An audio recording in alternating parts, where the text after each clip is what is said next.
जिंदगी ख्वाब है। मैं मेथोडिकल एक्टर हूं नहीं। जो मेथोडिकल एक्टर होते हैं वो सोचते हैं मैं कैसे करूं, किरदार को कैसे करूं।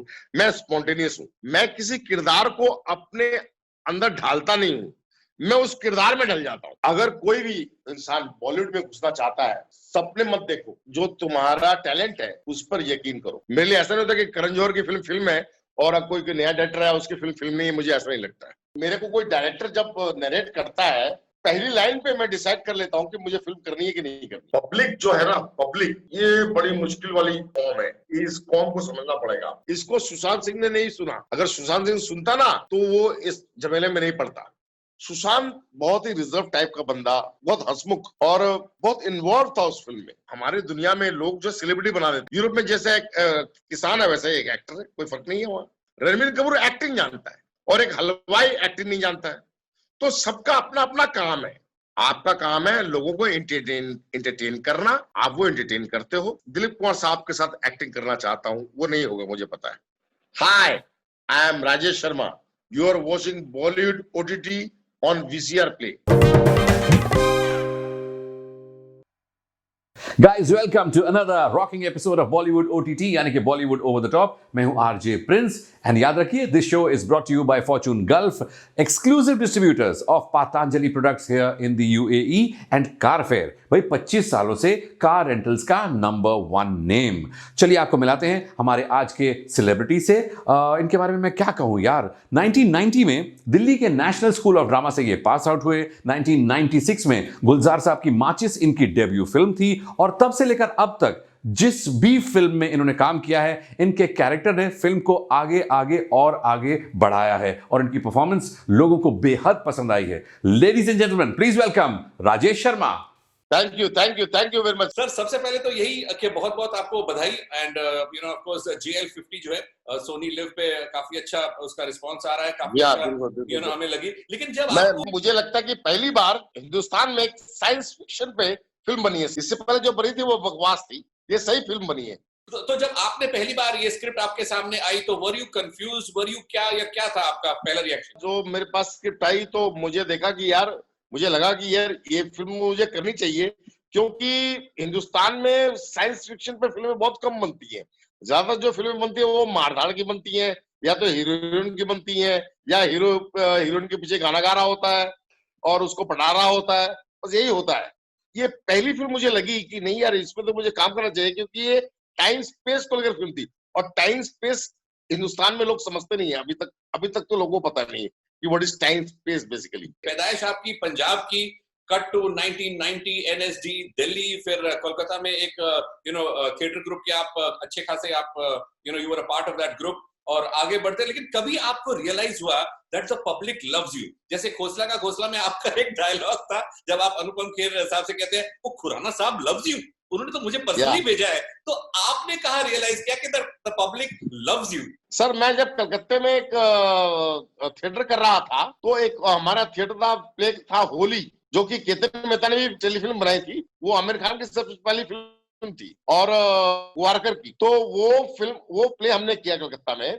और जब कलकत्ता में हमने शो किया तो पहली बार प्ले की टिकटें, मतलब थिएटर की टिकटें ब्लैक में हुई और लोग ये पूछते थे कि आज राजेश शर्मा परफॉर्म कर रहा है कि नहीं कर रहा है। उस वक्त मुझे लगा कि हाँ यार, मैं कुछ कर सकता हूँ, मुझे ऐसा लगा। आपने कुछ नहीं, आपने बहुत कुछ किया सर। आगे चलते हुए कई फिल्में जो हैं वो जैसे दबंग 3 या तन्नू वेड्स मन्नू या इस टाइप की, और कई कुछ छोटी फिल्में जैसे हैं। तो अमूमन मतलब जब आप बड़ी फिल्मों में या ऐसी फिल्मों में काम करते हैं तो रिकग्निशन जल्दी मिलता है, या इस पर आप क्या कहना चाहेंगे? नहीं, मेरे लिए बड़ी फिल्म छोटी फिल्म कुछ नहीं होती है। मेरे लिए हर फिल्म फिल्म होती है। मेरे लिए ऐसा नहीं होता कि करण जौहर की फिल्म फिल्म है और अब कोई नया डायरेक्टर है उसकी फिल्म फिल्म नहीं है, मुझे ऐसा नहीं लगता है। मुझे करण जौहर की फिल्म भी फिल्म लगती है और जो नया डायरेक्टर आता है उसकी फिल्म भी फिल्म लगती है। और मैं अपनी पूरी ईमानदारी से, जिसे कहते हैं कि पूरी ईमानदारी से और पूरे प्यार से उस किरदार को निभाने की कोशिश करता हूँ। तो आपके रोल मॉडल इन एक्टिंग कौन है? मोतीलाल जी। मोतीलाल जी एक एक्टर थे किसी जमाने में। वो आपने देखा होगा शायद देवदास में, वो दिलीप कुमार जी के साथ में थे। जिंदगी और उन्होंने ख्वाब है, ख्वाब में झूठ क्या, और भला सच है क्या जिंदगी ख्वाब है। मैंने उनको मुझे याद है, मैं शायद 9वीं या 10वीं में पढ़ता था, तो हमारे घर में एक टेलीविजन आया था, ब्लैक एंड व्हाइट। तो उसमें कुछ उस वक्त दूरदर्शन में फिल्में दिखाई देती थी। तो मैंने एक फिल्म देखी, उसमें एक बंदा नहा रहा है और साथ में अपनी बीवी के साथ बातें कर रहा है कि घर के खर्च के बारे में, खर्च क्या है, खर्च कम करो, ये करो, रसोई। तो इतना नेचुरल एक्टिंग मैंने पहले देखी। मैंने कहा यार, मैंने तो फिल्में तो मैं देख रहा था, लेकिन ये एक्टर तो कोई और ही है। फिर मैंने वक्त फिल्म देखी यशराज की, उसमें उन्होंने एक छोटे से वकील का रोल अदा किया था। और वो वकील, अमूमन हिंदी सिनेमा में वकील जो होते थे, वो चिल्लाते थे मिलॉर्ड, ये वो। ये आदमी जज के सामने उतनी ही नॉर्मलसी से बात कर रहा था जितनी नॉर्मलसी से हम आप अब बात करते हैं। तो मुझे लगा यार, मेरा तो एक्टर यही है, और वो मेरे गुरु बन गए बस। काफी सारी फिल्मों में you've been the main character who kind of pushes the story ahead. तो उसके लिए क्या प्रिपरेशन है? जैसे बजरंगी भाईजान, स्पेशल 26, बहुत सारी फिल्में हैं। तो कोई एक एग्जांपल्स दे करके एक आध दो कि भाई कैसे आपने उस कैरेक्टर के लिए काम किया, डेवलप किया, अपने आप को उसमें ढाला। सर, मैं एक तो पहले आपको बता दूं कि मैं मेथोडिकल एक्टर हूं नहीं। जो मेथोडिकल एक्टर होते हैं वो सोचते हैं मैं कैसे करूं, किरदार को कैसे करूं। मैं स्पॉन्टेनियस हूं। और दूसरी बात है, मैं किसी किरदार को अपने अंदर ढालता नहीं हूं, मैं उस किरदार में ढल जाता हूं। दो तरह के प्रिपरेशन होते हैं। एक तो या तो आप उस किरदार को अपने अंदर डाल लीजिए, अपने अंदर संभाल लीजिए, या फिर आप खुद उस किरदार के अंदर समा जाइए। अब किरदार क्या है? किरदार तो स्क्रिप्ट में लिखा होता है, जो डायरेक्टर ने लिखा होता है, स्टोरी राइटर, उसके बाहर भी किरदार होता है। मैं उस बाहर के किरदार को खोजने की कोशिश करता हूं और उसमें डल जाता हूं, बस इतना ही फर्क है। सर, जो स्क्रिप्ट के बाहर होता है मैं उसको खोजता हूं, जो स्क्रिप्ट के अंदर होता है मैं उसको ढूंढता ही नहीं। तो वो लिखा होता है, वो लिखा है। जो लिखा नहीं है, जो मुझे बताया नहीं गया है, मैं उसको खोजता हूं।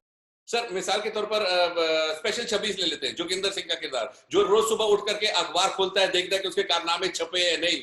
तो क्या रियल लाइफ में भी आप रोज सुबह अखबार इसी तरह ताड़ते हैं फॉर व्हाटएवर रीजंस? बिल्कुल नहीं। और सिर्फ अखबार खोजने वाली बात नहीं है, वो पूरे परिवार में इतने लोग सोए हुए हैं, उन सबको लांघता हुआ निकलता है और अपनी माँ को प्रणाम करता है निकलने के वक्त, जिसका फिल्म में कोई जिक्र ही नहीं है। लेकिन मैंने वही सोचा कि जो स्क्रिप्ट के बाहर है, जो माँ सोई हुई है, इसके संग मेरा कोई इंटरेक्शन ही नहीं है। लेकिन जब मैंने उसको पांव को छुआ शॉट में, तो मैंने महसूस किया कि ये मेरी माँ है। ये एहसास, ये महसूस ही सबसे बड़ी बात होती है किसी भी एक्टर के लिए। अगर आप एहसास नहीं कर पाओ, अगर आप महसूस नहीं कर पाओ, तो फिर आप बाकी जो लोग होते हैं वैसे होते हैं। फिर आप एक्टर नहीं, फिर आप ट्रैक्टर हुए। फिर आप कुछ भी और कुछ भी हो सकते हो, आप एक्टर नहीं हो सकते, बाकी आप सब कुछ हो सकते हो। ओके सर, आगे बढ़ते हुए, इविल किरदार प्ले किया है, गुड प्ले किया है, पॉजिटिव किया है, नेगेटिव किया है, फनी किया है, what comes easy to you? What do you prefer doing? मेरे को कुछ पर्टिकुलर कुछ नहीं है। मेरे सामने जो आता है मैं उसको करता हूँ, और बहुत ईमानदारी से करता हूँ और प्यार से करता हूँ। क्योंकि मैं मानता हूँ कि आप कोई भी काम करें, अगर उसमें ईमानदारी नहीं है और उसमें प्यार नहीं है, तो फिर उस काम को करने का मतलब नहीं। आप छोड़ दीजिए उसको, आप कुछ और कीजिए। और राजेश शर्मा को एक फिल्म करना है, डिसाइड करने में कितना वक्त लगता है? 1 सेकेंड। यानी स्क्रिप्ट पढ़ी या मतलब व्हाट इज दैट 1 सेकंड? उसमें आप क्या देखते हैं? स्टोरी देखते हैं? मेरे को कोई डायरेक्टर जब नरेट करता है, तो उसके पहली लाइन पे मैं डिसाइड कर लेता हूँ कि मुझे फिल्म करनी है कि नहीं करनी। First line. आगे बढ़ते हैं, और इसी बिना पर आपने बंगाली फिल्में की हैं, हिंदी फिल्में की हैं, एक आध पंजाबी और तमिल भी बीच में शामिल हैं। बिल्कुल बिल्कुल। तो ये रीजनल फिल्म्स का कुछ सिलसिला जरा बताएं हमें। रीजनल फिल्म का सिलसिला ऐसा है कि सर, मैं बहुत सारी बंगाली फिल्में भी कर चुका था और हिंदी फिल्म भी कर चुका था। तो मेरी माँ ने, चूंकि मैं पंजाबी हूँ, आई एम पंजाबी, मैं पटियाला में पैदा हुआ हूँ, तो मेरी माँ ने कहा कि यार तू इकता फिल्म कर ला, पंजाबी च एक फिल्म कर ला। मैं कहा यार तो बनता है। तो मैंने वो गुल्लक गुड्डक ऐसा कुछ फिल्म, नाम भी मुझे याद नहीं, मैंने वो फिल्म की। और मुझे जब फिल्म आई तो मैंने पैसे वैसे का कुछ जिक्र नहीं किया, मैंने कहा मुझे फिल्म करनी है बस। कोई एक कैरेक्टर या कोई एक डायलॉग आपके जहन में होगा जो आपने किया हो? बजरंगी भाईजान का एक डायलॉग मुझे याद है, ये शख्स अगर इस जेल में बंद रहा तो मेरी मुल्क के शान के खिलाफ होगा, और ये मैं कभी होने नहीं दूंगा। अरे sir, moving on to MS Dhoni, the untold story. अब धोनी साहब जो है वो ऑफ कोर्स इंटरनेशनल क्रिकेटिंग से रिटायर हो चुके हैं एंड सुशांत जी। सिंह राजपूत में सोल रेस्ट इन पीस। तो इस फिल्म का आपका वाकया, सुशांत सिंह के साथ आपका relation, how did you find him as a person, वो कुछ अगर शेयर कर सके। सर, सुशांत सिंह से पहले इस फिल्म का वाकया मेरे साथ नीरज पांडे जी के साथ है, जो कि इस फिल्म के डायरेक्टर है। स्पेशल 26 कर चुका था और ये दूसरी फिल्म थी, और उनको ये भरोसा था कि मैं ये कैरेक्टर कर सकता हूँ। और फिर सुशांत सिंह से मुलाकात हुई।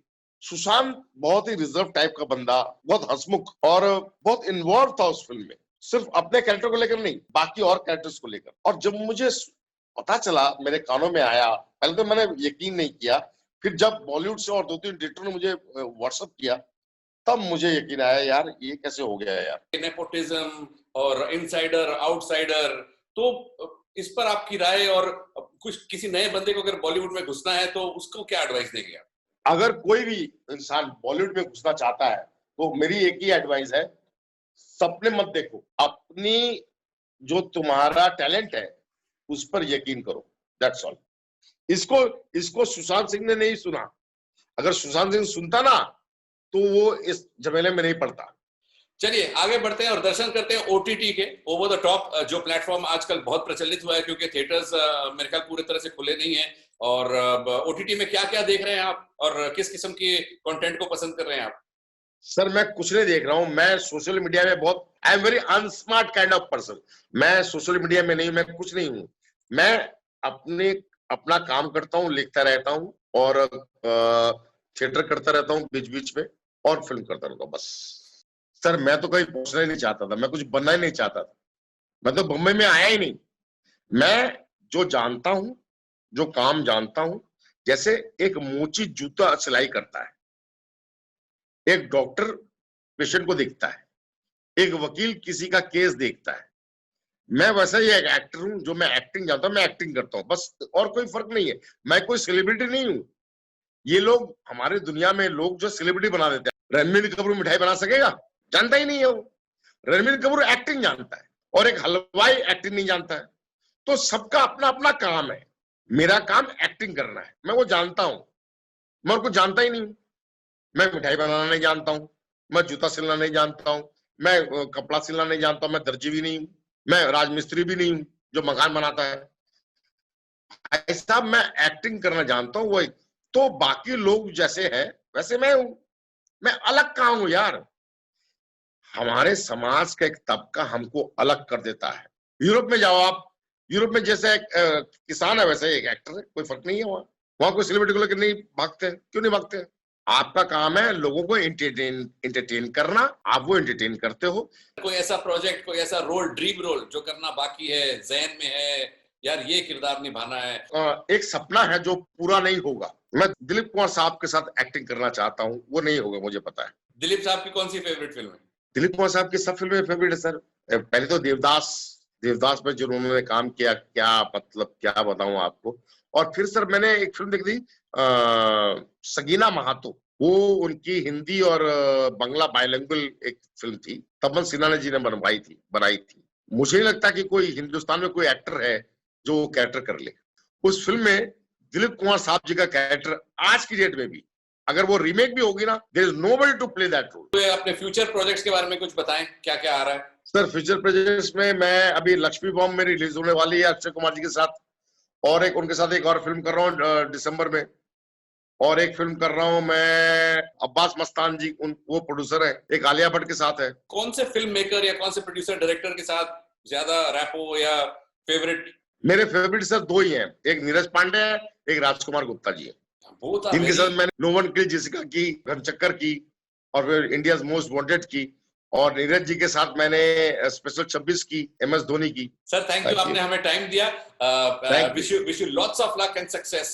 Wow, what an interview. चलिए अब आपको बताते हैं कि राजेश शर्मा की OTT पर आप कौन सी इंटरेस्टिंग फिल्में देख सकते हैं। Marches on Amazon Prime, Ishkia on Amazon Prime, No One Killed Jessica on Netflix, The Dirty Picture on Netflix, Love Shavte Chicken Kurana on Netflix, BA Pass on Netflix, Special Chabbis on Netflix, Ghanchakkar on Netflix, Tannu Weds Mannu Returns on ZEE5, Azhar on Netflix, MS Dhoni The Untold Story on Disney Hotstar, Hindi Medium on Amazon Prime, Toilet Ek Prem Katha on Netflix, Lucknow Central on Netflix, Race 3 on Amazon Prime, Yamla Pagla Deewana Phir Se on ZEE5, The Tashkent Files on ZEE5, One Day Justice Delivered on Netflix, Super 30 on Disney Hotstar, Mardani 2 on Amazon Prime, Dream Girl